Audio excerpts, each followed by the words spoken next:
Ya, baik, kita mulai kuliah pada hari ini. Assalamualaikum warahmatullahi wabarakatuh.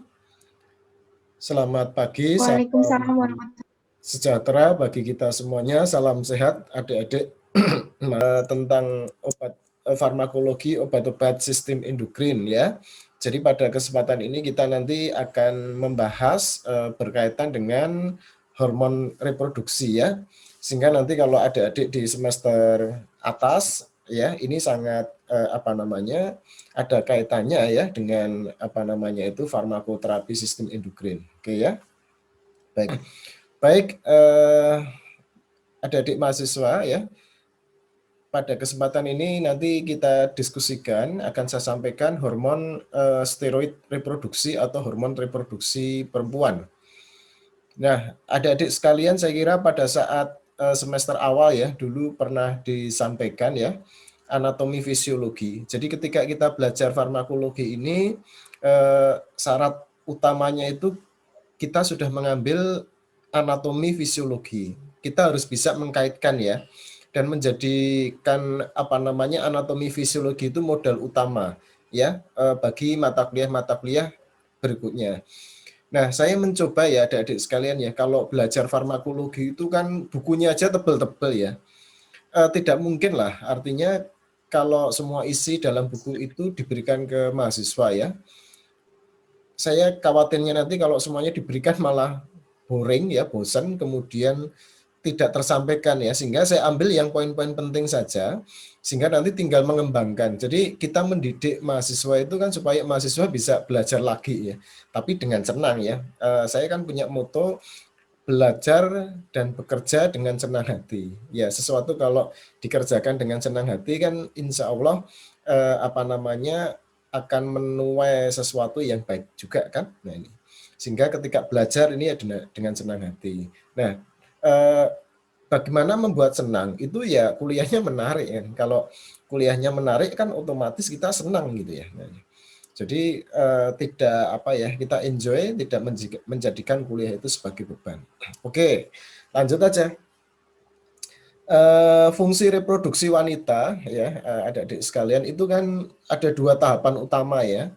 Yang pertama adalah persiapan untuk menerima pembuahan dan kehamilan. Dengan catatan ini yang belum menikah gitu ya. Ini tahapan utamanya persiapan untuk menerima pembuahan dan kehamilan gitu ya. Nah, nanti akan kita diskusikan ringkas berkaitan dengan itu. Kemudian yang kedua, kalau terjadi pembuahan nanti ada proses kehamilan. Itu juga sebuah tahapan tersendiri dibandingkan tahapan yang pertama. Kemudian yang berikutnya, organ reproduksi wanita ya. Organ utamanya itu adalah, ini nggak boleh lupa ya, itu adik-adik terutama yang perempuan ya, ovarium ya. Ovarium itu adalah organ reproduksi yang berfungsi membentuk ovum atau sel telur nantinya. Kemudian ada tuba falopii ya, I-nya 2 ya. Nah ini. Tuba falopii. Jadi bukan falopi gitu ya. Falopii. Kemudian uterus ya, uterus itu nanti tempat ovum dibuahi oleh sperma, kemudian Mr. V. Nah, ini organ utama ya reproduksi perempuan atau wanita.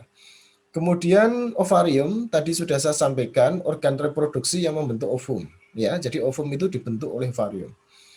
Nah, ovum ini menjadi hal yang penting itu ya. Ovum itu adalah sel telur ya, sel reproduksi wanita ya.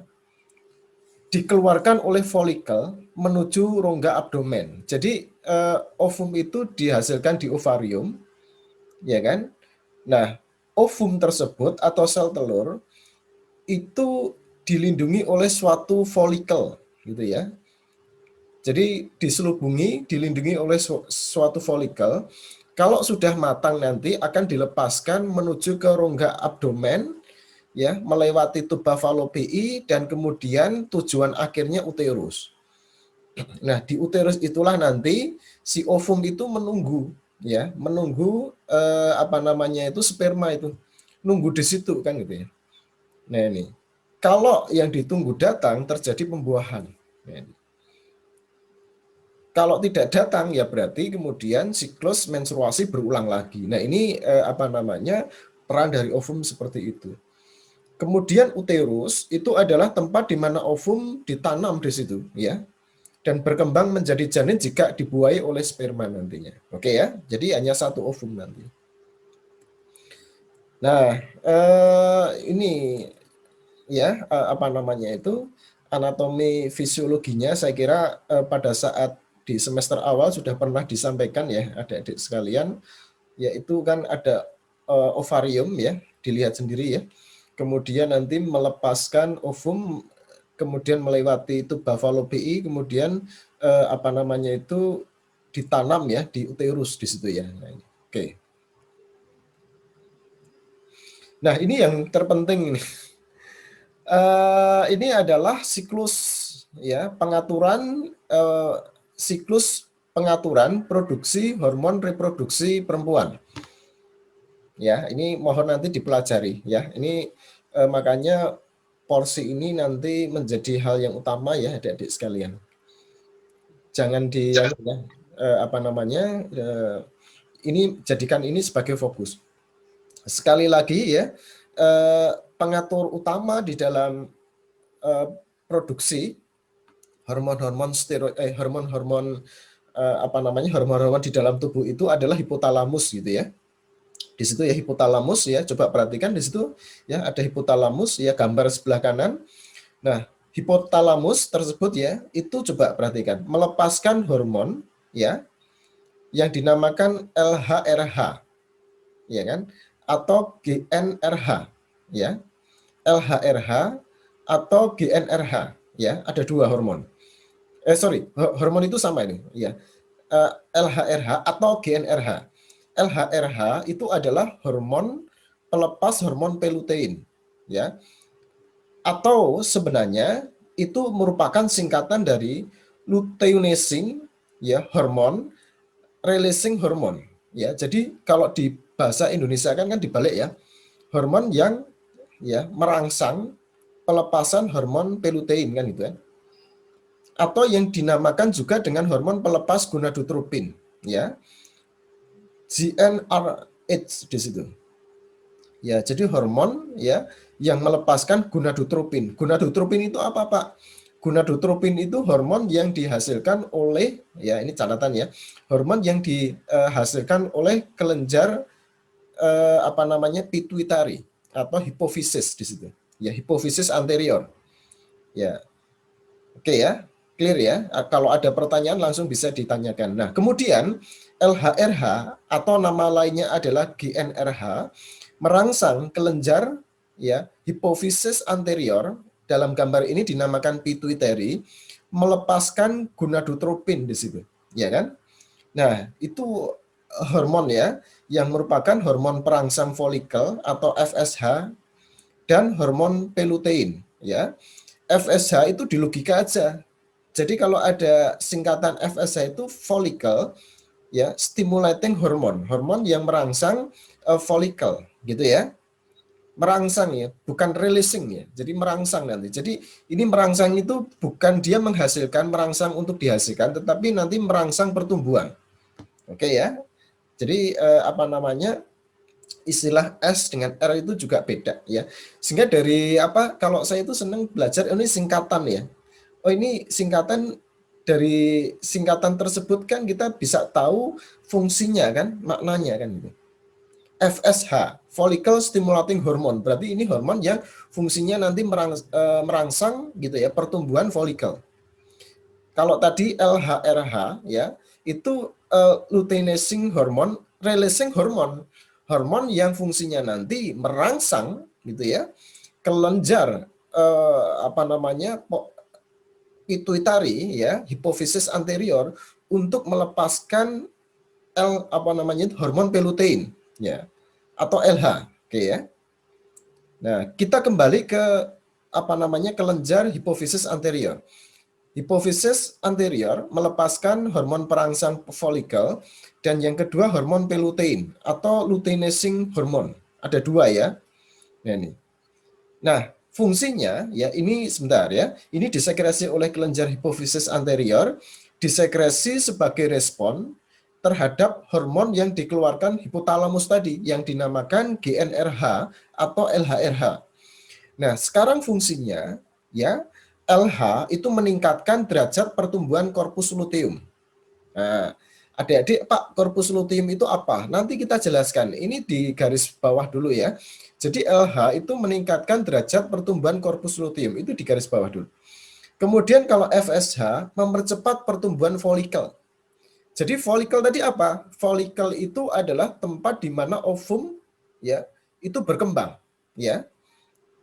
Dan ini terdapat di mana ovarium ya. Jadi di ovarium itu terdapat si ovum yang diselubungi oleh folikel ya, dia dilindungi oleh folikel itu.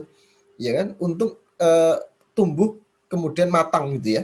Jadi sel apa namanya itu sel telurnya itu ovumnya.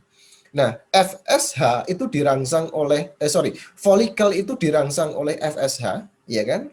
Sedangkan si ovum sendiri dirangsang oleh estrogen. Paham ya, adik-adik ya? Ya. Jadi di dalam ovarium itu ovum itu berkembang itu, ya kan? Dibentuk kemudian berkembang. Dirangsang oleh siapa si ovum itu? Estrogen, ya kan? Sedangkan folikel yang melindungi itu dirangsang oleh siapa? FSH di situ. Oke ya, clear ya? Nah, kemudian FSH dengan LH fungsinya tadi sudah saya sampaikan ya. Kemudian dia mempengaruhi ovarium di situ ya. Jadi ovarium sendiri di sini ya, ini berkaitan dengan apa namanya itu pertumbuhan ovum ya. Ya, di sini kemudian dilepaskan estrogen yang fungsinya adalah proses pertumbuhan dari ovum atau sel telur itu. Oke ya. Nah, ini. Kemudian estrogen dilepaskan gitu ya. Kemudian bagaimana dengan progesteron? Ya, progesteron itu dihasilkan dari korpus luteum. Jadi korpus luteum tadi yang saya sebutkan di atas itu adalah menghasilkan estrogen dan progesteron. Tetapi ovarium hanya estrogen. Gitu ya. Nah, korpus luteum itu adalah dibentuk dari folikel. Ya, jadi folikel yang sudah melepaskan si ovum pada proses ovulasi, dia berubah bentuk gitu ya menjadi korpus luteum yang fungsinya menghasilkan siapa? Menghasilkan estrogen dan progesteron. Oke ya. Nah, estrogen nantinya adalah merangsang ya perkembangan sel-sel organ reproduksi perempuan. Oke ya. Sedangkan progesteron nanti adalah untuk menyuburkan endometrium. Oke ya. Jadi endometrium itu disuburkan oleh progesteron. Nah, ini apa namanya? Siklus produksi hormon reproduksi perempuan itu adalah seperti itu, dan beberapa itu kan mempunyai feedback negatif ya. Itu misalkan ovarium menghasilkan hormon inhibin ya yang bisa menghambat pelepasan FSH dengan LH itu sendiri. Kemudian estrogen progesteron itu juga berfungsi sebagai mekanisme feedback adik-adik sekalian. Makanya pada siklus apa namanya itu ovarium bulanan gitu ya. Nah, ini yang menjadi kunci itu adalah FSH dengan LH atau gonadotropin tersebut ya. Makanya awal mengapa apa namanya itu perempuan ya memulai siklus menstruasi itu karena FSH dengan LH itu sudah diproduksi secara teratur, sehingga kemudian ya siklus menstruasi kemudian bisa apa namanya teratur ya, kemudian ya teratur ya dialami oleh seorang perempuan di situ. Oke, kalau ada pertanyaan silahkan. Nah, ini apa namanya itu saya kira ini adalah ilustrasi gambarnya saja ya siklus apa namanya itu tadi pengaturan produksi hormon ya reproduksi perempuan ya adik-adik sekalian. Nah, ini adalah sistem hormon reproduksi perempuan gitu ya yang kita kenal sebagai siklus menstruasi ya. Rata-rata 28 hari ya, dan hanya satu ovum matang yang dikeluarkan oleh ovarium ya. Jadi ini normalnya itu satu ovum ya. Ini normalnya ya. Berarti kan ada abnormal ya. Jadi kalau ada yang lebih dari satu ovum itu abnormal gitu ya. Dan secara teori normal hanya satu janin yang terbentuk. Oke ya. Kemudian endometrium uterus disiapkan untuk menerima ovum pada saat tertentu. Saya akan menjelaskan ya ke adik-adik sekalian, saya harus menggunakan apa namanya gambar ini. Jadi hipotalamus adik-adik sekalian ini adalah pengatur utama ya. Jadi push ya ini gonadotropin releasing hormone release every ya 90 minutes. Oke ya. Nah ini. Ya, jadi hipotalamus tadi melepaskan GnRH ya atau LHRH gitu ya. Nah, GnRH atau LHRH kemudian apa? Ini yang kemudian merangsang kelenjar hipofisis anterior untuk melepaskan LH dan FSH. Oke ya, ini apa namanya? Pembentukannya seperti itu. Nah, FSH nanti ini adalah apa namanya fungsinya tadi ya saya katakan merangsang ya pertumbuhan folikel di situ. Ya, makanya kemudian coba perhatikan ya dia itu kan lebih banyak ya pada fase yang pertama ini kan. Ya, ini nih FSH itu dia lebih banyak ya pada fase yang pertama ini. Oke ya. Kemudian kalau LH itu adalah nanti ya dia berfungsi untuk apa istilahnya meningkatkan fungsi atau merangsang yang dinamakan corpus luteum. Oke ya. Nah, ceritanya ya adik-adik sekalian, ini pada ovarium gitu ya. Pada ovarium ya, adik-adik. Ini ovarium. Coba perhatikan ini titik itu adalah ovum gitu ya. Ini ovum, kemudian dia dilindungi oleh folikel. Kelihatan ya? Nah, si titik ini ovum itu dirangsang oleh estrogen ya. Dirangsang oleh estrogen. Makanya kemudian pada fase pertama itu sebelum ovulasi ya, itu produksi estrogen meningkat gitu. Ya kan? Karena fungsinya apa? Ini dia merangsang pertumbuhan si ovum itu kan. Ini kan merangsang ya, si ovum kemudian menjadi besar gitu. Ya kan? Ya menjadi matang, maaf ya, bukan besar, menjadi matang ya. Kemudian ya folikel yang melindungi si ovum ini kemudian dirangsang oleh ini FSH kan gitu ya. Dirangsang oleh FSH. Namanya aja follicle stimulating hormone. Oke ya. Jadi setelah matang ya adik-adik sekalian, kemudian ya terjadi proses ovulasi. Ya, terjadi proses ovulasi gitu ya. Kemudian si ovum ya, si ovum ini dia apa namanya itu dipindahkan ya dari ovarium menuju uterus melalui tuba fallopian. Oke ya. Nah ini. Sedangkan folikel berubah bentuk menjadi corpus luteum. Nah, corpus luteum ya, ini fungsinya menghasilkan progesteron juga, selain juga estrogen gitu ya. Makanya kemudian coba perhatikan pada fase setelah ovulasi, produksi progesteron itu meningkat. Ya kan? Yang pada fase sebelum ovulasi kan tidak diproduksi ya, karena memang belum terbentuk corpus luteum. Jadi setelah ovulasi di sini ya, kemudian terbentuk corpus luteum itu menghasilkan progesteron, makanya kemudian tinggi. Nah, progesteron itu fungsinya apa, Pak? Fungsinya ini menyuburkan endometrium. Gitu ya. Sehingga kalau endometrium subur, maka si ovum yang ditanam pada endometrium itu bisa subur juga di situ kan gitu. Ya kan? Sehingga uterus di sini adalah dia menunggu pasangannya sperma itu tadi. Oke ya. Kemudian estradiol ya pada fase sebelum ovulasi ya diproduksi oleh ovarium. Kemudian kan meningkat ya, kemudian turun drastis ya. Penurunan ini yang kemudian identik dengan proses ovulasi. Kemudian naik lagi, tetapi tidak setinggi pada sebelum ovulasi. Nah, keberadaan estradiol setelah ovulasi ini diproduksi oleh corpus luteum. Oke ya. Nah, kemudian ya adik-adik sekalian, manakala ini apa namanya setelah ovulasi ini tidak terjadi pembuahan gitu ya, maka apa yang terjadi? Apa yang terjadi kan gitu ya? Produksi progesteron itu berkurang ya. Produksi progesteron berkurang. Akibatnya apa? Ya, endometrium tidak subur, gitu kan? Sehingga lama-lama ya ini rusak, kemudian terjadi perdarahan gitu ya. Maka kemudian terjadi kontraksi itu adalah prosesnya adalah untuk membersihkan gitu ya dari apa namanya itu endometrium yang rusak tadi. Jadi kolaps kemudian rusak ya, kemudian di situ diproduksi prostaglandin E2 di situ ya. Nah, ini adik-adik sekalian. Nah, ini kemudian kembali lagi kepada fase awal yang di sini, kembali lagi pada proses fase awal. Jadi ada setidaknya 2 atau 3 fase ya. Jadi fase yang pertama sebelum ovulasi, setelah ovulasi, kemudian menstruasi. Oke, kalau ada pertanyaan.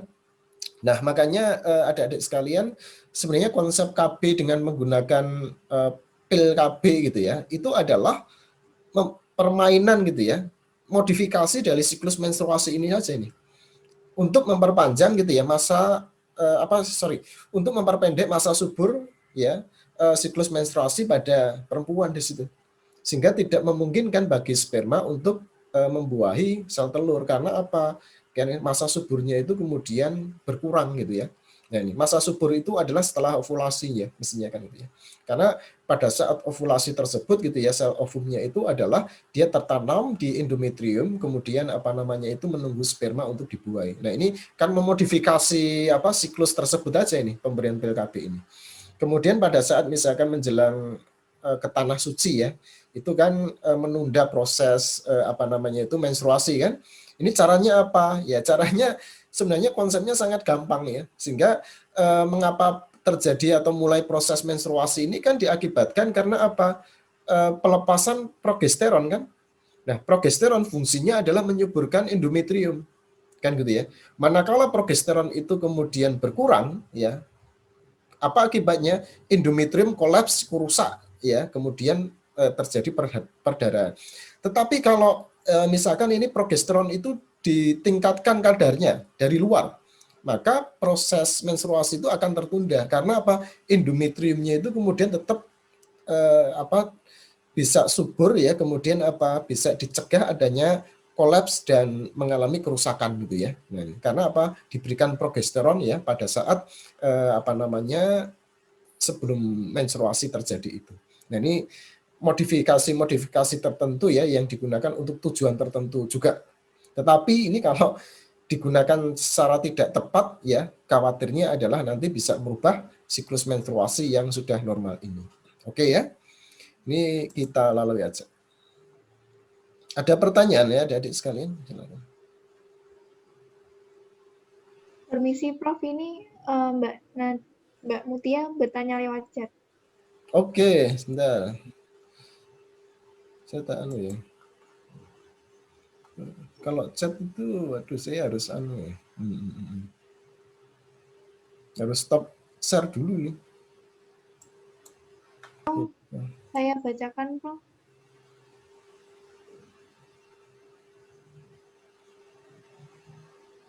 Oh anu ya, ngadat ya tadi ya, mic-nya ya. Oh ya, jika terjadi keadaan menopause itu prosesnya bagaimana? Ya, menopause ya. Apa namanya? Menopause ya.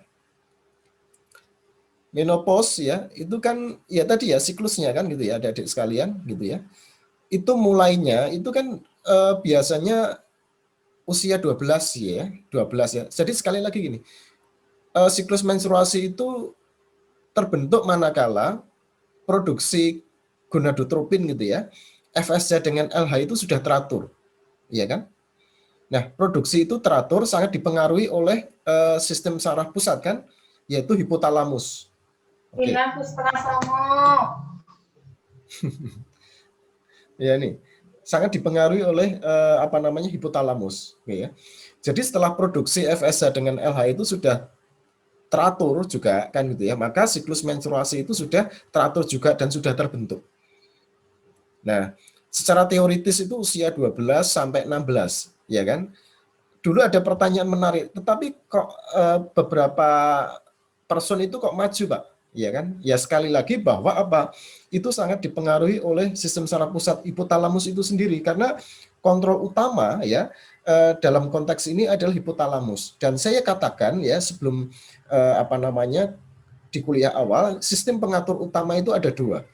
endokrin dan saraf kan. Nah, salah satunya saraf itu adalah mengatur pelepasan atau pengaturan produksi hormon-hormon reproduksi ini. Ya, sehingga kalau misalkan ini kan kok kecenderungannya kok ya Pak, anak-anak sekarang agak maju ya barangkali gitu ya, karena mungkin kedewasaannya itu sudah meningkat ya, pola pikir ya. Ini kan terpengaruh juga ya. Kemudian juga suka nonton acara-acara televisi atau yang lain yang berkaitan dengan ya kedewasaan gitu ya. Nah, ini sangat berpengaruh ya, kemudian bisa mempengaruhi juga pengaturan ya di situ tadi siklus produksi hormon reproduksi perempuan, sehingga kemudian siklusnya itu terbentuk agak awal di situ ya. Nah, ini. Bahkan ya anak 10 tahun ya sudah mengalami menopause. Kemudian yang berikutnya kalau postmenopause ya adik-adik sekalian itu ceritanya agak berbeda. Kalau postmenopause itu terjadi manakala produksi estrogen ya kan gitu ya. Itu mengalami penurunan gitu ya, yang diakibatkan karena tadi FSH dengan LH itu juga mengalami penurunan di situ kan. Nah, ini. Sehingga kemudian siklus menstruasi kemudian berhenti ini biasanya pada usia 50 tahunan ya. Jadi di sekitar itu ya, meskipun ada beberapa kasus itu perempuan yang usianya 50 itu bisa hamil kan gitu ya. Nah, ini. Dikiranya itu sudah postmenopause tetapi kemudian belum ya. Nah, nanti akan saya ceritakan ya hubungannya dengan postmenopause dengan osteoporosis ya. Gitu ya. Kita lanjutkan dulu.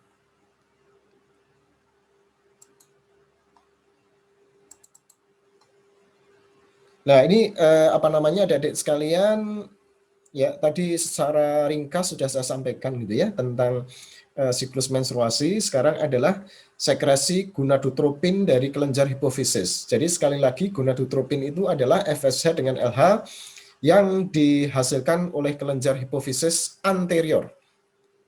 Kuncinya ada di situ ya. Mengapa siklus menstruasi perempuan itu terbentuk, teratur ya?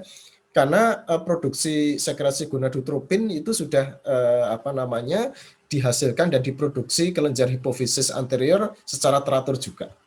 Ya, ini setiap 28 hari ya. Tadi juga sudah saya sampaikan bahwa folikel mulai tumbuh di ovarium ini berkat dari peran FSH atau follicle stimulating hormone. Satu folikel akan berovulasi. Jadi isi folikelnya itu adalah sel telur itu sebenarnya. Ya, jadi kalau ini untuk mempermudah bayangan aja ya. Jadi kalau telur gitu ya, telur itu kan ada cangkang ya, kemudian ada isinya kan. Nah, ini folikel itu seperti cangkang telur gitu ya. Jadi dia melindungi supaya pertumbuhan dari sel telur itu bisa optimal gitu kan. Nah, sel telurnya dirangsang oleh estrogen gitu ya, sedangkan folikelnya dirangsang oleh FSH. Oke ya, gampang ya. Nah, ini. Selama pertumbuhan folikel akan disekresi estrogen. Jadi estrogen itu dihasilkan dari ovarium. Nah, kemudian setelah estrogen itu fungsinya selesai ya. Jadi seperti kepanitiaan kita kalau SK-nya itu sudah selesai ya, masa baktinya ya sudah selesai. Apa yang terjadi setelah estrogen itu produksinya turun, maka terjadi proses ovulasi ya. Ovulasi gitu ya, tadi ya saya katakan sel telurnya itu kemudian berpindah dari ovarium ya menuju dari ovarium menuju ke uterus melalui tuba falopii kan gitu ya. Sedangkan folikelnya itu berkembang menjadi corpus luteum. Nah, kelak corpus luteum itu ya berfungsi untuk mensekresi atau menghasilkan estrogen ya dan progesteron. Oke ya. Estrogen itu nanti untuk menjaga pertumbuhan si ovum itu salah satunya gitu ya di uterus. Kemudian si progesteron adalah menyuburkan tempat di mana ovum itu ditanam, yaitu endometrium uterus. Oke ya, clear ya. Nah, ini. Nah, sesudah ovulasi LH ya menyebabkan folikel pecah dan terjadi ovulasi. Terbentuk corpus luteum ya dari sel-sel folikel ya. Tadi ya saya kira ini jelas. Korpus luteum mengsekresi progesteron dan estrogen. Bila tidak ada pembuahan, sekresi progesteron berkurang tuh, ya kan? Jadi ini kalau ovum kan ya dia menunggu ya sperma kan di endometrium. Sedangkan apa namanya progesteron itu apa namanya itu menyuburkan ya tempat di mana ovum itu menunggu tadi yang namanya endometrium. Ini yang ditunggu-tunggu kok tidak datang, maka kemudian progesteron mutung tuh. Mutung ya. Kok ora teko-teko aku tak mulih wae kan bahasa Jawa nih. Nah, kemudian ketika progesteron itu produksinya berkurang, maka kemudian endometrium kemudian mengalami kolaps ya, kemudian terjadi perdarahan, kemudian masuk ke fase menstruasi sehingga kemudian terjadi kontraksi itu untuk mengeluarkan apa namanya itu sel-sel endometrium yang mengalami kolaps itu tadi ya, yang mengalami atau yang rusak itu tadi di situ sehingga kemudian masuk ke awal siklus lagi nih adik-adik sekalian. Oke ya. Nah, ini adik-adik sekalian, saya kira gambar ini adalah sama ya dengan apa yang saya sebutkan sebelumnya. Jadi fase sebelum ovulasi itu adalah fase folikuler ya, folikuler phase ya. Kemudian setelah ovulasi adalah luteal phase ya. Saya kira ini bisa mudah dibayangkan ya. Mengapa dikatakan folikuler phase? Karena di situ identik dengan follicle ya. Kemudian setelah ovulasi dinamakan luteal phase karena apa? Ya, folikel berubah bentuk menjadi korpus luteum. Coba perhatikan di sini ya. Ya. Nah, ini kan tadi ya ovarium ya. Ini ada folikel, kemudian titik ini kan apa namanya itu ovum ya. Nah, si ovum ya kemudian dilindungi oleh apa namanya itu folikel. Ya, folikel juga berkembang, si ovum juga berkembang, kemudian mature. Ya, matang di situ ya, terjadi proses ovulasi. Dipindahkan dari ya ovarium menuju ke uterus. Oke ya.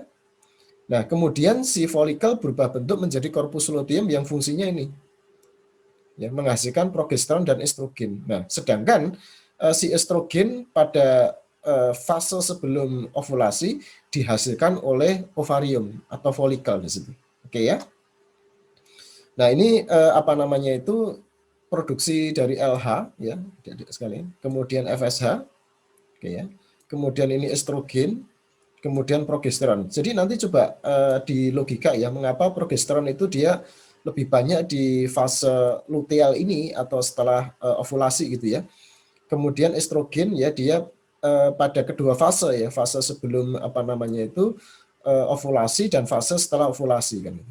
Sedangkan FSH mestinya adalah fase ini. Kemudian LH itu adalah dia lebih merata karena apa namanya itu dia lebih di fase di sini ya karena apa dia mengubah nantinya kemudian apa istilahnya namanya aja luteinizing hormon ya, jadi hormon yang digunakan untuk merangsang pertumbuhan dari korpus luteum itu. Sedangkan ini adalah posisi endometrium ya adik-adik sekalian. Jadi pada apa namanya itu fase sebelum ovulasi endometrium itu mengalami proliferasi terlebih dahulu. Kemudian ya pada fase ini mengalami penyuburan gitu ya oleh progesteron kan gitu ya. Nah, kemudian kalau tidak terjadi pembuahan ya itu tadi progesteronnya itu berkurang, kemudian endometriumnya adalah kolaps dan terjadi perdarahan. Oke, ini saya hapus ya setelah itu.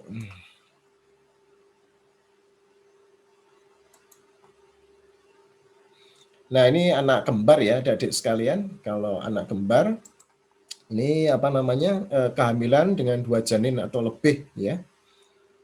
Nah, 2 keturunan yang dihasilkan pada kehamilan yang sama. Ini ada yang kembar enggak nih? Ada saya. Ada yang kembar enggak? Mbak Rahma kembar enggak dengan Mbak Nisrina? Ya, kembar ya beda bapak sama beda ibu ya. Oke, 9 ini kan ya. Ada, Prof. Siapa namanya? Ramandana Putra, Prof. Mas Rama. Farmasi semuanya? Iya, enggak. Satunya di Bali dia, Prof.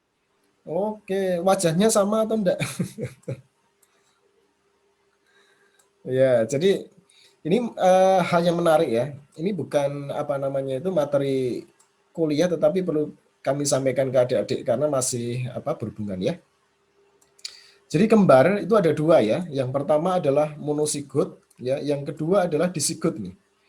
Nah, disigot ini dapat menjadi identik ya, karena sebenarnya eh, kembar ini berkembang dari satu sigot ya. Satu sigot ya. Jadi satu ovum yang di apa namanya itu dibuai oleh sperma ya, kemudian membentuk sigot gitu ya.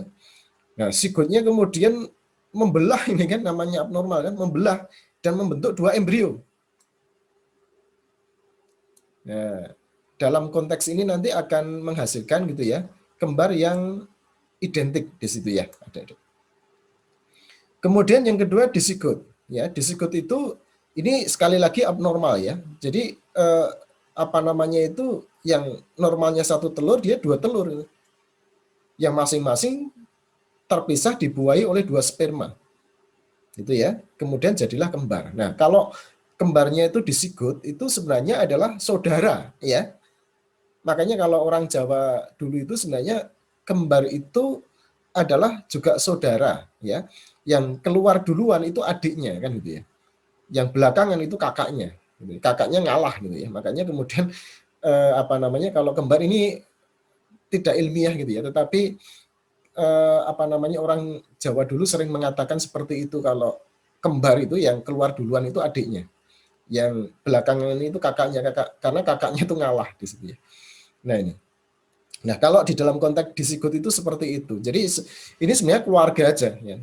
Keluarga ya di mana apa namanya dua telur yang dibuai oleh dua sperma ya adik-adik sekalian. Oke ya.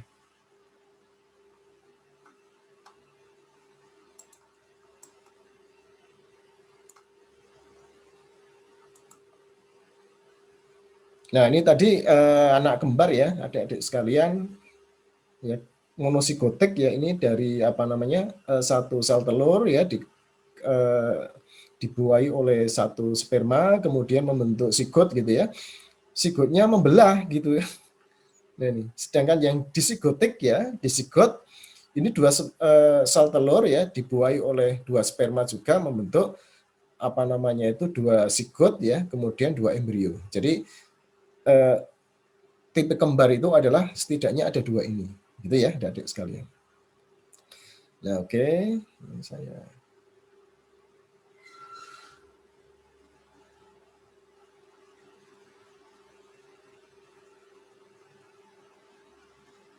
Oke, ini contohnya. Ini contohnya ya adik-adik ya. Ada yang tahu enggak ini? Mbak Maria Odela? Ini kembar ya. Ya, Iya, kembar. Pak. Ya, ini kembar. Ini juga kembar ya. Ipin-ipin nih. Hormon ovarium utama. Tadi di awal kuliah ini sudah saya sampaikan ya. Hormon ovarium utama itu ada dua ya. Estrogen dengan progesterin ya. Estrogen dengan progesterin. Estrogen ya, ini sebenarnya saya menggunakan annotation dulu. Estrogen ya, adik-adik sekalian ya. Ini contohnya adalah estradiol itu yang utama, kemudian estron, estriol. Ya, jadi kalau adik-adik pernah mendengar istilah beta estradiol, itu ya estrogen itu sebenarnya. Itu estrogen ya. Ya. Fungsinya adalah meningkatkan proliferasi dan pertumbuhan dari sel-sel spesifik di dalam tubuh. Oke ya, gampang ya. Jadi makanya ini apa namanya? Tadi sel telur itu dirangsang oleh estrogen karena estrogen itu dia merangsang pertumbuhan sel-sel reproduksi perempuan ya. Ada sel telur ya, kemudian jaringan-jaringan reproduksi perempuan itu dirangsang oleh estrogen itu. Nah, ini ya. Nggak perlu saya sampaikan ya organnya itu apa ya. Tapi yang jelas itu dirangsang oleh estrogen, termasuk sel telur itu sendiri ya. Jadi fungsinya adalah meningkatkan proliferasi dan pertumbuhan dari sel-sel spesifik di dalam tubuh. Oke ya. Merangsang proliferasi sel-sel pertumbuhan jaringan organ kelamin dan jaringan lain atau jaringan reproduksi. Oke ya. Sedangkan progesterin ya, ini contohnya progesteron. Ya. Jadi fungsinya tadi sudah saya katakan gitu ya. Jadi berperan pada persiapan akhir uterus untuk menerima kehamilan dan persiapan payudara untuk menyusui, ya. Kemudian yang kedua, meningkatkan perubahan sekretori pada endometrium uterus, mempersiapkan uterus untuk menerima ovum yang sudah dibuai. Sehingga coba perhatikan ya adik-adik sekalian, kalau apa namanya terjadi pembuahan, apa yang dilakukan oleh tubuh itu, adik-adik sekalian.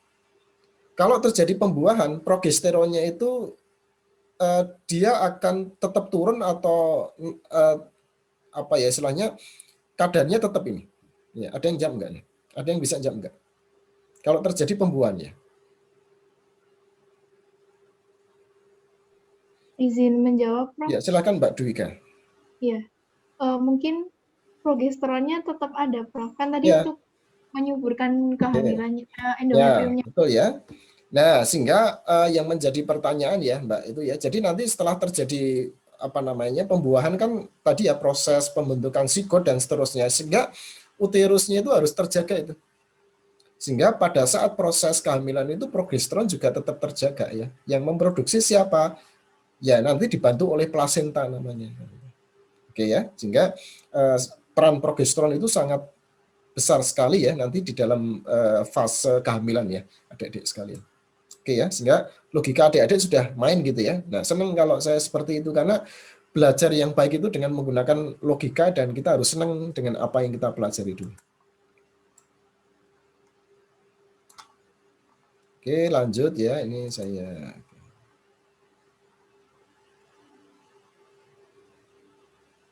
ya.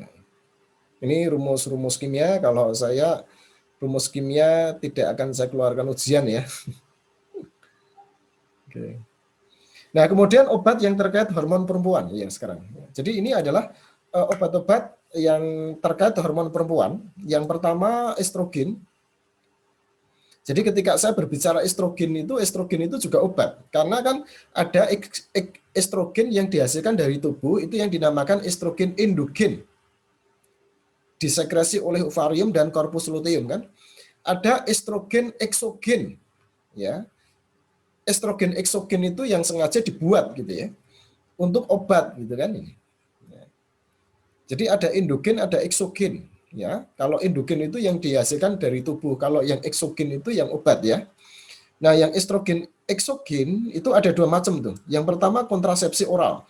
Jadi kontrasepsi oral itu isinya estrogen dan atau progesteron. Karena untuk memodifikasi fase menstruasi sedemikian rupa supaya apa? Masa subur apa namanya pada siklus menstruasi itu pendek tuh. Jadi ini sebenarnya kan memodifikasi itu aja ya supaya apa namanya itu proses suburnya itu adalah menjadi pendek.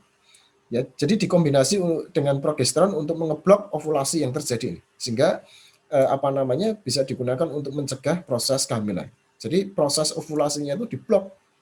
Ya, karena apa? Ovulasi terjadi kan karena estrogennya itu kan tadi turun, betul ya? Estrogen turun, maka terjadi ovulasi. Kalau ini tidak tetap digunakan estrogen, maka tidak terjadi ovulasi. Sehingga ovum tidak bisa berpindah ke uterus. Ya meskipun ya apa yang mau membuai itu sudah ada, tetap apa tidak terjadi proses pembuahan, wong si sel telurnya itu tidak dikeluarkan gitu ya, karena ini untuk mengeblok proses ovulasi itu. Kemudian yang kedua adalah terapi pengganti estrogen pada perempuan postmenopause. Ya, postmenopause ya. Ya, postmenopause. Nah, ini. Postmenopause itu apa, Pak? Postmenopause itu kondisi di mana gitu ya, siklus menstruasi itu berhenti yang diakibatkan karena produksi estrogen berkurang. Mengapa estrogen berkurang? Ya ini diakibatkan karena gonadotropin juga mengalami penurunan. Ketika estrogen itu berkurang, ya, estrogen itu berkurang, ya. Ini estrogen berkurang, gitu ya. Estrogen itu, ya, dia bisa merangsang sel yang dinamakan osteoblast. Ini saya tulis enggak? Osteoblast ya, osteoblast. Ini adalah sel yang berfungsi untuk membentuk struktur tulang. Oke ya. lawannya, bukan lawan itu ya, partnernya dinamakan osteoklas. Ya, coba nanti tulisannya betul itu ya, osteoklas ya. Saya enggak, coba osteoklas ya, sebentar saya osteoklas. Oh iya betul, osteoklas gitu ya. Jadi kedua sel ini adalah menjaga homeostatis tulang. Yang satu membentuk, yang satu menguraikan, gitu ya. Kalau ini keseimbangan berubah, maka tidak bagus kan? Kalau misalkan ya osteoblasnya yang dominan, maka kaku itu tulang itu. Kalau osteoklasnya yang dominan, maka keropos tuh si tulang itu. Makanya kemudian apa? Ini mengalami keseimbangan. Nah, osteoblas ini ya itu dirangsang oleh estrogen. Coba perhatikan adik-adik sekalian ya. Jadi di osteoblas ini ya terdapat reseptor estrogen itu. Ya. Jadi di osteoblas ini terdapat reseptor estrogen. Makanya pertumbuhan osteoblas ini bisa dirangsang oleh estrogen. Kalau pada perempuan postmenopause estrogennya itu berkurang gitu ya, maka osteoblasnya itu juga mengalami degenerasi kan, sehingga keseimbangan akan bergeser. Sehingga pada kondisi tersebut osteoklas itu dia lebih sedikit dominan dibandingkan osteoblas. Sehingga seseorang yang memasuki masa postmenopause itu rentan mengalami osteoporosis gitu ya. Pengeroposan pada tulang di situ. Oke ya. Sehingga sekarang paham ya adik-adik sekalian. Nah, bagaimana terapinya, Pak? Terapinya salah satu pendekatannya itu adalah terapi pengganti estrogen. Ya. Estrogen replacement terapi. Terapi pengganti estrogen. Jadi diberikan estrogen ya kepada pasien yang mengalami gejala postmenopause ya, sehingga digunakan untuk mencegah penyakit yang diakibatkan karena postmenopause osteoporosis itu tadi. Oke ya. Jadi ini menurunkan simptom postmenopause ya, menurunkan osteoporosis di sini. Gampang ya. Nah, efek sampingnya apa ini adik-adik, ini nanti dibaca sendiri ya. Contoh obatnya ya, contoh obatnya itu ada diethil stilbestrol ya, kemudian estradiol, estriol, estron, etinil estradiol. Kalau obat yang 3 di tengah ini adalah tadi sudah saya sampaikan estrogen endogen itu juga ada, tetapi kalau yang diethil ya, diethil stilbestrol dan etinil estradiol itu adalah murni estrogen eksogen. Jadi endogennya itu nggak ada itu. Paham ya maksud saya ya? Jadi maksud saya yang tengah itu ya, itu di tubuh juga diproduksi, kemudian sediaan farmasinya juga ada. Tetapi kalau yang ini kiri dan kanan itu adalah hanya obat saja. Jadi di dalam tubuh itu tidak dijumpai. Tapi fungsinya adalah prinsipnya sama. Oke ya, ini saya hapus semuanya.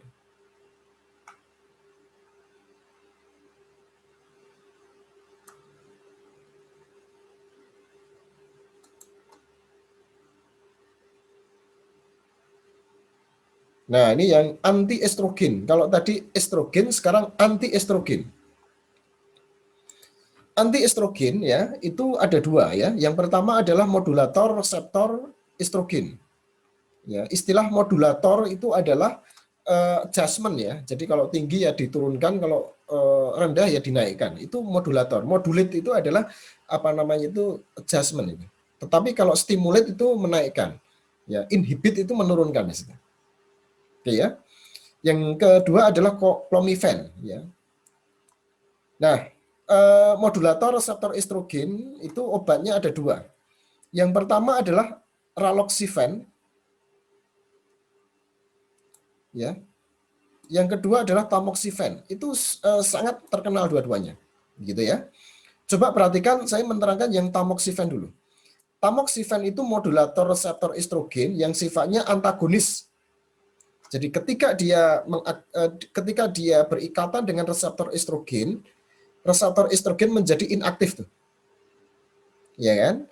Sehingga ini pendekatan terapi yang digunakan pada terapi kanker payudara. Karena salah satu yang bisa mengakibatkan kanker payudara itu adalah produksi estrogen atau aktivasi reseptor estrogen pada payudara yang meningkat gitu ya, sehingga kemudian pendekatannya itu adalah dengan menggunakan tamoxifen di situ. Itu obat anti kanker. Kemudian ya modulator reseptor estrogen yang kedua adalah raloxifen. Itu adalah selektif modulator. Itu berbeda ya dengan tamoxifen ya. Tamoxifen itu antagonis, tetapi kalau raloxifen itu modulator selektif. Sehingga ketika dia berikatan dengan reseptor estrogen, dia adalah ya mampu mengaktifasi reseptor estrogen pada tulang di situ ya, sehingga ini digunakan untuk terapi osteoporosis pada pasien yang mengalami ya individu yang mengalami postmenopause di situ. Oke ya, gampang ini ya. Kemudian obat yang ketiga dinamakan clomifen. Clomifen itu adalah obat yang menghambat feedback estrogen. Ya, feedback estrogen tadi di awal pada pengaturan produksi hormon reproduksi perempuan gitu ya, ada beberapa hormon yang berfungsi untuk menghambat gitu ya atau menjalankan feedback. Nah, mengapa ada feedback? Itu mengatur, mengontrol ya produksi hormon-hormon reproduksi perempuan. Salah tiganya adalah hormon inhibin. Kemudian estrogen progesteron itu sendiri. Jadi dua hormon tersebut itu dia bisa mengontrol produksi diri dia sendiri di situ kan gitu. Sehingga mengapa harus dikontrol itu supaya homeostatis ya, seimbang di situ. Ya kalau tidak seimbang nanti bisa menghasilkan abnormalitas ya kan, menjadi penyakit kan gitu ya. Nah, clomifen itu menghambat feedback negatif ya pada kelenjar pituitari dan hipotalamus. Sehingga apa yang terjadi? Maka terjadi peningkat. Jadi kalau feedback negatif itu dihambat, maka pelepasan ya GnRH dari hipotalamus meningkat. Meningkatkan fungsi ovarium, meningkatkan pelepasan gonadotropin dari kelenjar hipofisis anterior. Sehingga clomifen ini berfungsi untuk pengobatan infertilitas. Gampang ya logika ya. Oke, kalau ada pertanyaan silahkan ditanyakan aja. Lanjut. Nah, kemudian yang ketiga progesterin. Ya, progesterin ini sebenarnya gampang di logika, adik-adik. Ya, pelajaran ini itu menarik sebenarnya. Progesterin endogen disekresi gampang, tadi sudah saya sampaikan, dihasilkan oleh plasenta. Kalau terjadi proses kehamilan, ya, atau corpus luteum. Fungsinya tadi sudah saya sampaikan, memelihara endometrium selama fase sekretori. Nah, progesterin eksogen digunakan untuk apa? Jadi obat progesterin itu digunakan untuk apa? Gampang juga di logika ini, ya. Digunakan untuk terapi perdarahan disfungsi uterus, ya. Jadi kalau terjadi perdarahan itu kan kecurigaan kita itu pada uterusnya atau endometrium gitu ya. Maka kemudian untuk mencegah perdarahan, untuk mencegah kerusakan endometrium dikasih ya progesteron, karena progesteron itu menyuburkan endometrium. Ya, kemudian menekan laktasi. Ya. Terapi dysmenorrhea jelas ini dan manajemen endometriosis ya. Jadi penyakit di mana terjadi kerusakan pada endometrium kan, makanya kemudian dikasih progesteron. Tapi ada efek sampingnya adik-adik sekalian kan, maka sering kita mendapatkan informasi di berita gitu ya. Konsumsi hormon-hormon ini terjadi kenaikan berat badan ya. Jadi BB itu berat badan ya, bukan bau badan ya. Kemudian terjadi atau mengalami edema ya. Nah, contoh obat-obat progesterin ini adalah progesteron itu sendiri, kemudian hidroksiprogesteron ya, kemudian megestrol, noretindron ya, ini noretindron dan lain-lain. Oke. Kemudian yang keempat adalah antiprogesterin. Contohnya yang terkenal mifepriston. Logikanya apa? Obat ini fungsi istilahnya? Obat ini efeknya apa ini? Ada yang bisa jawab nggak ini? Gampang nih ya, di logika ya.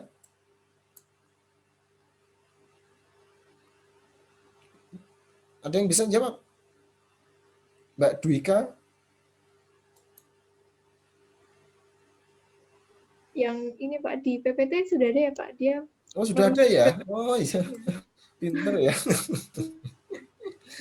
Di PPT Berarti sudah ada ya Mbak ya? Oke ya. kalau tadi kan memelihara endometriumnya.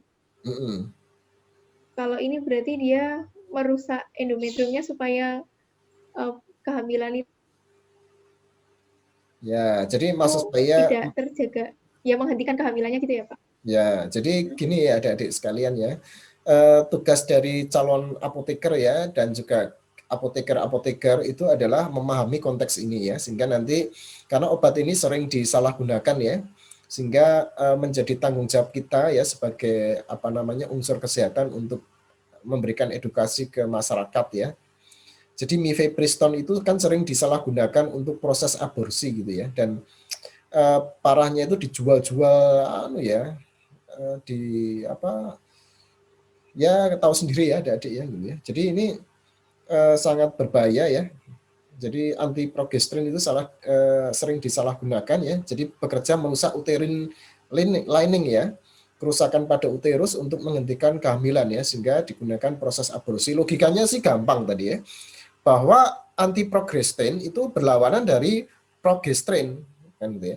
Progesterin itu adalah menyuburkan uterus, kalau ini merusak uterus. Ya, padahal uterus itu penting gitu ya untuk mengawal proses perkembangan ovum hingga kemudian perkembangan janin kan gitu ya. Nah, ini dirusak oleh si antiprogesterin itu. Nah, ini apa namanya efek yang dihasilkan oleh antiprogesterin ya. Dan ini juga digunakan pada kasus infertilitas, endometriosis dan tumor dan sebagainya. Oke ya, baik. Ini kita apa namanya hapus ya. Oke, ya. Ini saya kira Permisi Pak, saya izin bertanya. ya silakan, Mbak. Tadi kenapa yang antiprogesterin itu bisa digunakan untuk yang infertil Pak? Ya, kasus antiprogesterin ya. Nah, ini pada dosis tertentu ya mestinya, Mbak. Tapi penggunaannya itu harus dengan anu ya, dengan kontrol ya, pengawasan ya. Jadi begini, progesteron gitu ya, adik-adik sekalian, progesteron tadi kan, progesteron gitu ya, itu kan salah satunya dia apa? Merangsang feedback negatif ya, Mbak Dwika ya. Ya enggak? Feedback negatif. Ini loh di slide awal. Ya, iya kan? Ini ya. Kelihatan ya. Jadi dia menghambat tuh. Jadi ini ya, ini proses ini coba ya. Oke. Jadi inhibin kemudian estrogen, progesteron itu dia sebenarnya ya meskipun diproduksi dan fungsinya untuk menjaga gitu ya. Apa namanya itu siklus reproduksi ya. Dia sendiri itu adalah juga bisa berfungsi feedback negatif itu. Jadi dia bisa menghambat ini kelenjar hipofisis, hipotalamus untuk melepaskan ini kan. Begitu juga hormon inhibin. Ketika ini dihambat oleh antiprogesterin, apa yang terjadi? Maka kan produksi ya, aktivasi ini kan tinggi kan? Betul nggak? Aktivasi endometrium, ovarium dan pituitari meningkat. Jadi dia lebih ke arah sana ya. Lebih ke arah apa namanya? Menghambat feedback negatif atau mekanisme feedback negatif ini. Oke, ya paham ya, Mbak ya? Iya Pak, Meskipun sudah paham. sebenarnya, meskipun untuk meningkatkan infertilitas tidak semata-mata dengan menggunakan itu. Oke ya. Ya.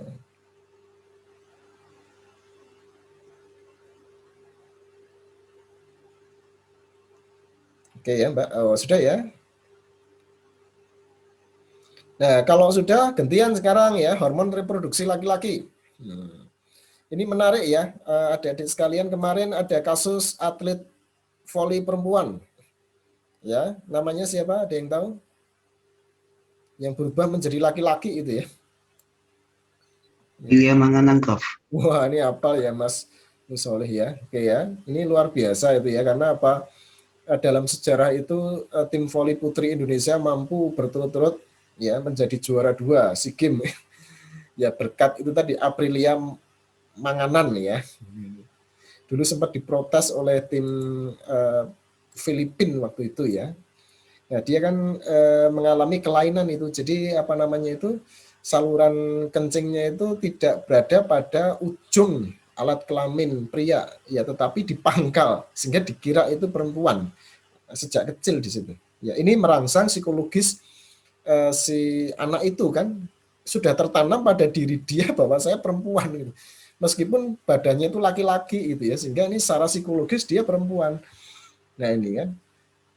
Oke ya. Ya, itu yang dialami oleh apa namanya salah satu atlet voli putri yang sekarang menjadi laki-laki karena apa, dari ya sudah betul ya apa yang dilakukan oleh apa namanya itu tim dokter gitu ya. Jadi mengetes testosteronnya, mengetes ya hal-hal yang lain sehingga kemudian diputuskan dia laki-laki. Nah, sekarang kita masuk di sini ini karena apa, apa namanya itu berkaitan dengan apa yang kita bicarakan ini ya, adik-adik. Ya. Nah, sekarang kita masuk ke hormon steroid reproduksi, hormon reproduksi laki-laki ya. Ini sebenarnya sama ya adik-adik sekalian ya, cuma anatomi fisiologinya yang berbeda. Jadi pengaturannya itu sama itu. Ya, coba kita perhatikan ya. Sekresi hormon tetap diatur ya oleh hipotalamus, sama ini. Ya. Kemudian hipotalamus dia merangsang kelenjar hipofisis anterior dengan melepaskan GnRH juga, gonadotropin releasing hormone. Gitu ya. Jadi dia juga ini melepaskan GnRH juga. Nah, GnRH ini ya adik-adik sekalian, ya, ini dia merangsang ya gonad, ya, gonad ini. Kalau pada perempuan itu adalah ovarium, ya, pada laki-laki dinamakan gonad. Ya, gonad itu apa, Pak? Gonad itu adalah ya ini. Gonad adalah kelenjar yang menghasilkan gamet. Ya. Kelenjar yang menghasilkan gamet. Ovarium pada perempuan, testis pada laki-laki di situ. Oke ya, clear ya. Nah, ini.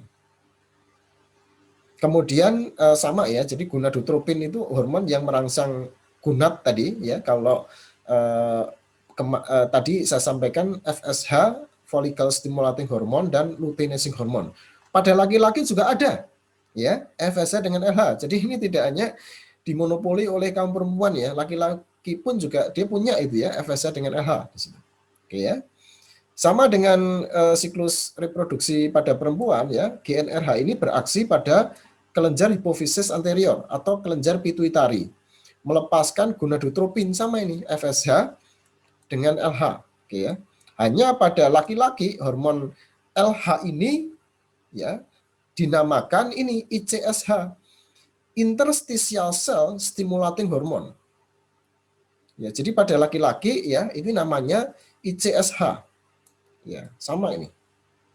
Ya. Nah, sekarang fungsinya sekarang ya, adik-adik sekalian. Oke ya. Oke, kalau ada pertanyaan silahkan ya. Sehingga kalau tadi memahami siklus ya hormon pada perempuan, sekarang memahami laki-laki itu agak sedikit mudah gitu ya. Karena principally same ya. Nah, peran FSH ya adalah hampir mirip ya. Kalau pada perempuan kan menjaga keutuhan endometrium ya. Kalau pada laki-laki menjaga keutuhan tubulus seminiferus. Ya, nanti akan kita bahas apa sih yang dinamakan tubulus seminiferus. Oke ya. Setelah pubertas ya, ini merangsang gametogenesis. Ya kan gitu ya. Melalui aksinya pada sel Sertoli, ya, sel Sertoli itu adalah sel yang memelihara dan mensupport perkembangan spermatozoa.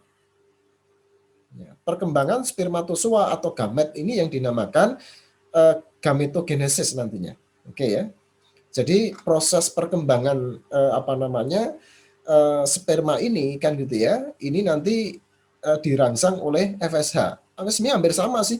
Kalau pada perempuan kan FSH itu merangsang folikel ya. Folikel itu kan untuk menjaga perkembangan dari sel telur kan. Kalau ini kan sperma kan. Jadi FSH itu arahnya ke sel reproduksi laki-laki atau perempuan. Oke ya. Sedangkan LH itu adalah berperan dalam perangsangan sel interstisial atau sel lidik. Nah, sel Leydig itu mengsekresi androgen atau testosteron. Jadi jalurnya beda. Jalur yang pertama adalah perkembangan sperma, gitu ya. Jalur yang kedua adalah perkembangan hormon testosteron. Sperma dan hormon testosteron. Dua hal yang berbeda di situ. Tapi ini terkait satu dengan yang lain. Oke ya? Saya hapus.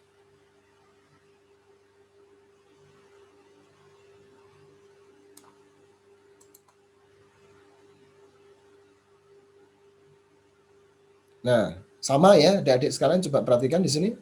Tadi hipotalamus ya di sini menghasilkan GnRH ya, ini plus ya, maaf ini ya. Kemudian merangsang hipofisis anterior sama juga menghasilkan FSH gitu ya. Dan LH kalau di sini dinamakan ICSH. Oke ya. FSH ini ya, dia lebih merangsang sel-sel Sertoli gitu ya. Nah, di sel-sel Sertoli ini ya, adik-adik sekalian, terjadi proses gametogenesis. Jadi sperma itu kemudian berkembang ya dalam tubulus seminiferus. Oke ya, jadi merangsang ya sel-sel Sertoli yang digunakan untuk proses gametogenesis dalam tubulus seminiferus. Jadi yang lingkaran itu adalah tubulus ya. Sorry sebentar ini ya. Saya tulis dulu ya.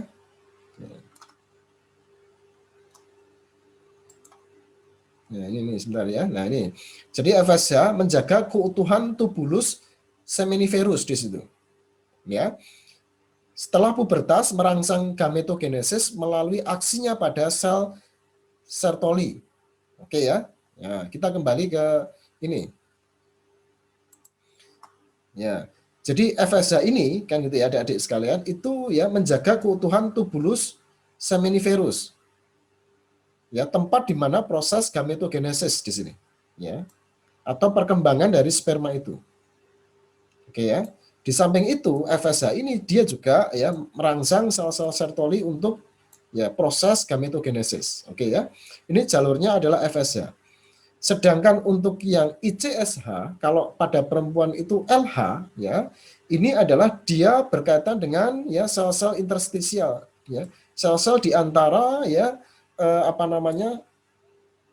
ini sel-sel Sertoli kan, adik-adik sekalian gitu ya. Ya. Jadi dia di antaranya di situ ya. Di antara tubulus seminiferus itu ya kan gitu ya.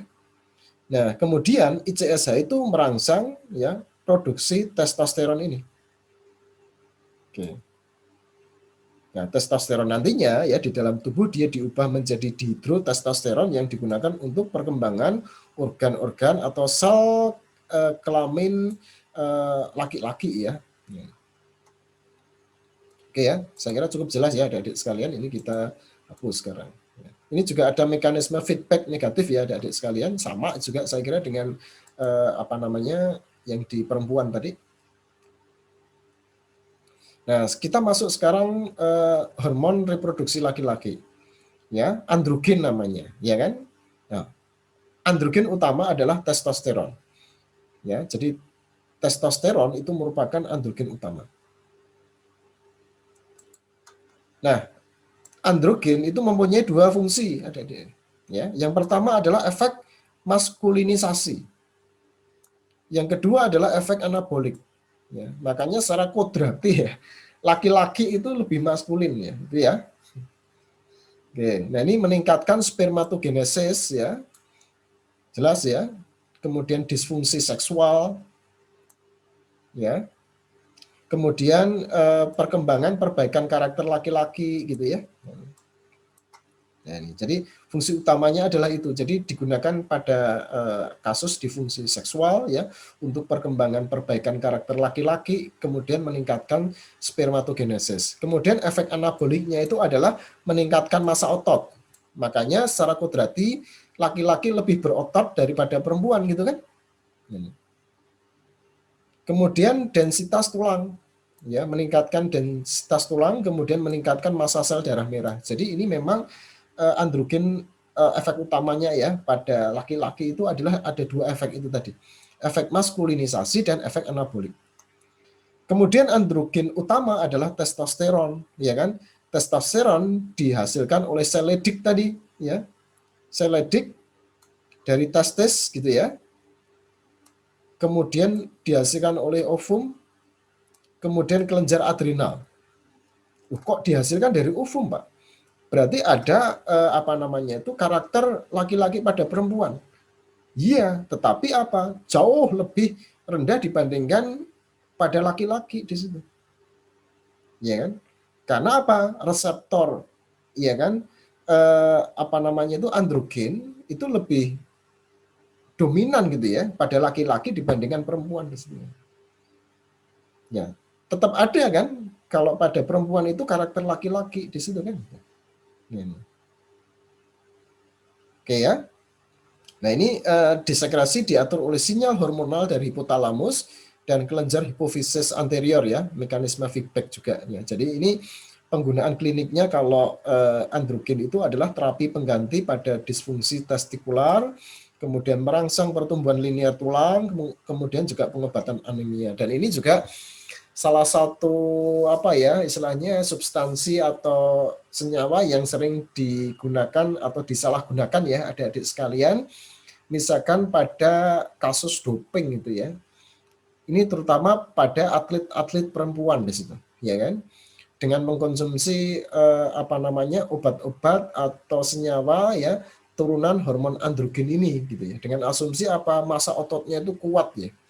Densitas tulangnya itu juga kuat sehingga apa namanya itu penyalahgunaannya itu salah satunya ke arah sana, ya kan? Misalkan angkat besi gitu ya, kan syarat dengan apa peningkatan otot ya. Jadi, nah ini ya seringkali disalahgunakan adalah untuk itu. Oke, ini kalau sudah kita lanjutkan ya adik-adik sekalian. Nah, efek samping ya ini ya. Jadi efek samping karakter laki-laki pada perempuan ya tetap ada karena apa? Ya testosteron itu pada perempuan juga dihasilkan di situ masalahnya ya. Jadi misalkan jerawatan banyak ya adik-adik perempuan yang jerawatan ya. Kalau jerawatan itu kan malu gitu ya karena muka yang sering dilihat orang kan. Jerawatan itu adalah efek karakter laki-laki pada perempuan sebenarnya kan. Itu bukti apa namanya adanya testosteron ya pada kaum perempuan kan. Kemudian rambut di muka itu ya, ada kan orang ya perempuan yang kumisan itu ya, meskipun tidak tebal gitu ya. Kalau istrinya Mbak Inul itu kan tebal laki-laki itu jelas ya kumisan ya. Tapi beberapa perempuan itu ada meskipun tipis itu ya, perempuan yang kumisan ini, rambut muka ya. Ada juga perempuan yang suaranya dalam. Ya. Makanya kalau laki-laki suaranya kan agak ngebas gitu ya. Kalau perempuan ya beda gitu ya. Meskipun di beberapa apa namanya perempuan juga muncul suara dalam ya. Kemudian ototnya yang keras ya. Nah, kalau pada laki-laki ini impotensi ya. Kemudian spermatogenesis turun, abnormalitas hati karena terjadi perubahan pada homeostatis produksi hormon laki-laki di sini. Nah, sekarang adik-adik sekalian, ini slide terakhir ya, kesempatan ini jam berapa nih? Ya. Nah, obat anti androgen ya, adik-adik sekalian. Kalau anti androgen berarti dia antagonis kompetitif terhadap testosteron ini pada reseptor testosteron. Contohnya adalah siproteron asetat ya, flutamin. Nah, ini digunakan secara klinik untuk pengobatan pertumbuhan rambut yang berlebihan pada wanita ini ya. Kalau tadi karakter kelaki-lakiannya itu muncul gitu ya. Nah, ini obatnya adalah anti androgen. Kemudian terapi kanker prostat pada laki-laki, saya kira jelas nih. Kemudian ada obat yang dinamakan finasterid. Aksinya menghambat enzim 5-alfa reduktase. Enzim yang mengubah testosteron menjadi dihidrotestosteron. Nah, ini juga digunakan terapi kanker prostat pada laki-laki ini. Ya, jadi gampang ya ini dipahami ya. Jadi nanti kalau adik-adik itu ya kesulitan kita bisa diskusikan. Ini semuanya bisa dilogika. Terakhir dari saya adalah sildenafil nih. Ya. Ini bukan steroid kelamin ya, tetapi digunakan pada terapi disfungsi erektil. Ya, itu mungkin isi dari Viagra ya. Coba saya cek ya. Viagra itu isinya ini ya. Viagra, ya. Itu isinya apa? Oh ya, jadi Viagra ya. Itu isinya adalah sildenafil ya, digunakan pada terapi disfungsi erektil. Ya, ada guyonan ya, apa namanya, pasangan ya yang baru menikah menggunakan sildenafil. Ini hanya sifatnya edukasi ya, adik-adik. Pernah ya tanya ke saya, apakah perlu Pak untuk menambah semangat ya sebuah pasangan dengan menggunakan sildenafil? Jangan, berbahaya ya. Ini adalah obat gitu ya. Ini adalah obat yang digunakan untuk disfungsi erektil. Ini bagi seseorang yang mengalami disfungsi erektil. Kalau yang normal tidak perlu di situ. Nah, ini juga ada kasus juga ya adik-adik sekalian. Nanti dicek di internet itu. Belum lama kok. Jadi kopi itu ya, sediaan kopi itu dikombinasi sildenafil. Coba ya saya cek di internet ya. Ini tahun berapa itu ya? Ya, itu juga nggak benar. Kopi dicampur sildenafil.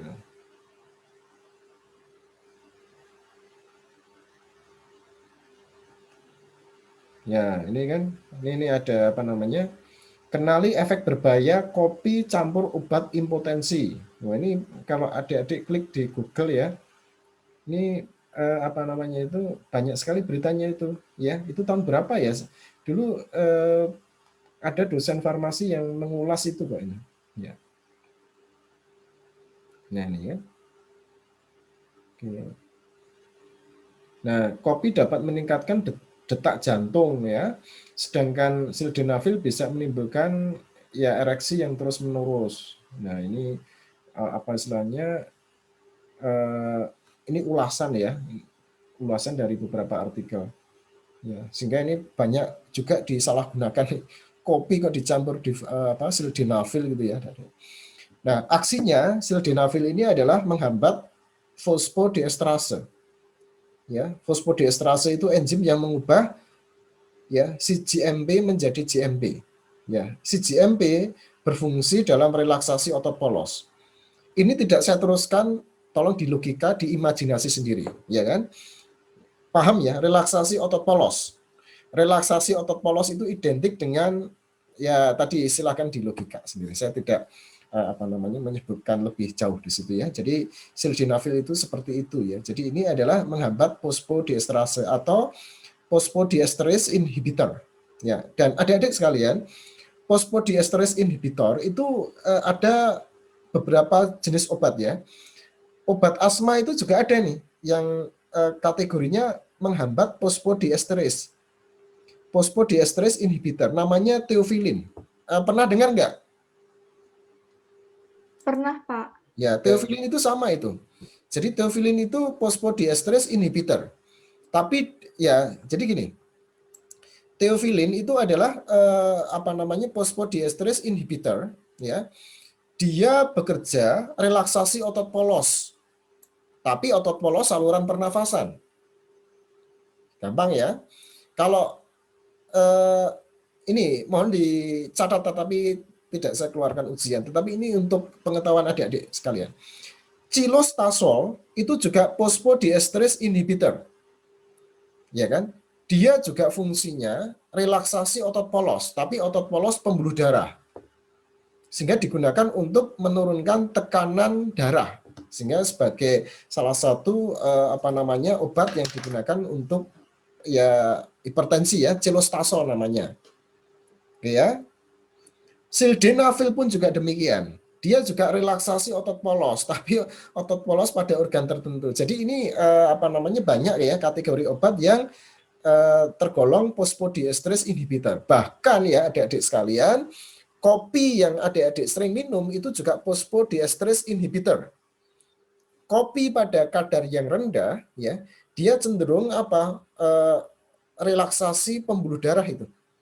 Ya, relaksasi otot polos pembuluh darah. Tetapi kalau dosisnya itu ditingkatkan, malah justru meningkatkan kontraksi jantung. Jadi ada dua hal yang berbeda, ya.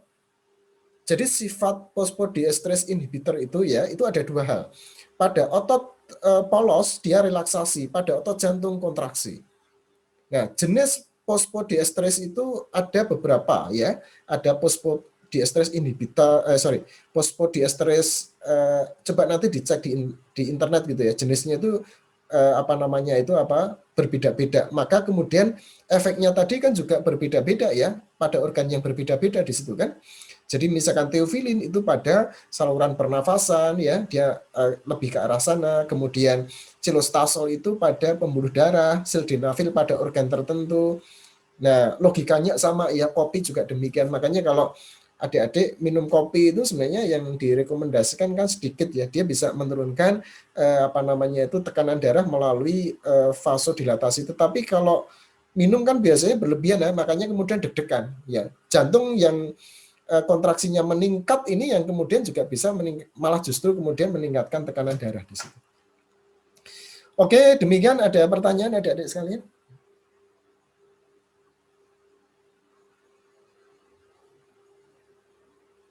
Sudah clear belum? Ya, saya sudah membuat soal ujian. Oke, nanti ya saya harapkan adik-adik ini sudah ya, saya stop ya dulu ya. Oke. Semuanya soal yang sudah saya jelaskan semuanya ya adik-adik sekalian ya. Silakan bertanya. Bentar, ini ada pertanyaan ya. Kok banyak sekali nih pertanyaan ini. Oke. Sebentar, saya urutkan yang paling atas ya. Ini Mbak tadi yang paling atas. Maaf Pak, komputer saya tidak ada kamera. Oh ini berarti ya bukan pertanyaan ini. Kemudian yang berikutnya Mbak Eliasa itu mana? Coba kameranya tadi nggak bisa ya. Mbak Mutia, ya ini Mbak Mutia itu angkatan 2017 ya. Oke, ini tadi sudah saya jawab nih ya Mbak Mutia ya. Kemudian Mbak Vanadita, ini tanya apa nih?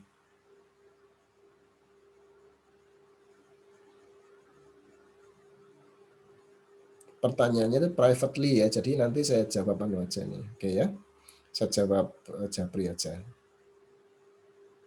Oke, udah. Oke, hanya Mbak Vanadita. Ada yang lain ya, silakan.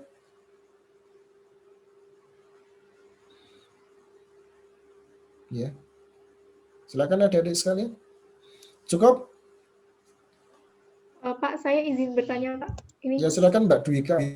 karena teman-teman nggak ada yang tanya, jadi saya ada pertanyaan. Dulu waktu SMA kan saya pernah mempelajari itu, Pak, yang kaitan antara hormon estrogen dengan osteoporosis. Nah, itu kan waktu saya searching dulu itu juga disebutkan terkait dengan hormon kalsitonin, Pak. Nah, itu benar nggak, Pak? Ada kaitannya dengan osteoporosis itu? Ya, sebenarnya ini kemarin sudah saya sampaikan sebentar ya. Ini Mbak, kalsitonin ya. Ini juga apa namanya berkaitan kelenjar tiroid ya, memacu mengendapkan kalsium di dalam tulang ya, meningkatkan konsentrasi kalsium dalam cairan ekstraseluler. Jadi iya betul Mbak. Jadi ini apa namanya itu bekerja secara sinergi gitu ya dengan apa namanya itu osteoblast tadi ya. Jadi osteoblast itu sel yang berfungsi untuk membantu proses pembentukan tulang gitu ya. Nah, osteoblast itu sendiri itu terdapat reseptor estrogen di situ. Ya kan? Nah, oleh karena itu ya fungsi dari estrogen itu kan mengaktifasi reseptor estrogen kan? Nah, sehingga fungsi dari osteoblast itu dia bisa dijaga atau terjaga ya, di-maintain oleh salah satunya oleh ini estrogen itu. Nah, sehingga pada saat postmenopause kemudian apa namanya fungsi dari osteoblast kemudian mengalami penurunan. Oke. Tutup terlebih dahulu kuliah pada kesempatan ini, semoga bermanfaat bagi adik-adik sekalian gitu ya. Kita nanti ketemu di ujian ya tengah semester yang insya Allah akan dilaksanakan mulai minggu depan ya. Semoga adik-adik sukses di dalam menghadapi ujian tengah semester gitu ya. Nanti materi akan saya upload setelah saya beresi Microsoft saya yang mengalami inaktivasinya. Baik, saya akhiri. Sekali lagi semoga bermanfaat ya. Saya akhiri. Billahi taufik wal hidayah. Wassalamualaikum warahmatullahi wabarakatuh. Salam sejahtera bagi kita semuanya. Salam sehat untuk kita semuanya. Waalaikumsalam warahmatullahi wabarakatuh. Terima kasih, Prof. Terima kasih Pak.